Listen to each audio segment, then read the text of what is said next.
Hey all, this is Divya from Muhurtha Makeover. So, இன்னைக்கு வந்து Muhurtha Makeover ஓட bridal packages for the month of September.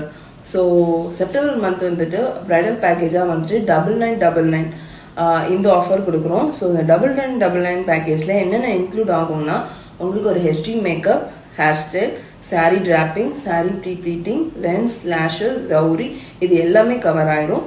இது இல்லாமல் உங்களுக்கு வந்து ஜுவல்லரி அண்ட் ஃப்ளார்ஸுமே ப்ரொவைட் பண்ணுறோம். ஸோ 9999 உங்களோட ஃபுல் பிரைடல் ஒர்க்குமே கம்ப்ளீட் ஆயிரும். ஸோ இதுவே நீங்கள் 2 ஈவெண்ட் எடுக்கிறீங்க அப்படின்னா it's cost of 18,000. So we are open to travel. September month யாராவது பிரைட் இருக்கீங்க, இல்லை உங்கள் ஃப்ரெண்ட்ஸ் அண்ட் ஃபேமிலிஸ்லாம் யாராவது இருக்காங்க அப்படின்னா மறக்காமல் அவங்களுக்கு இந்த வீடியோ ஷேர் பண்ணி விடுங்க அண்ட் பேஜை ஃபாலோ பண்ணிக்கோங்க. Thank you all.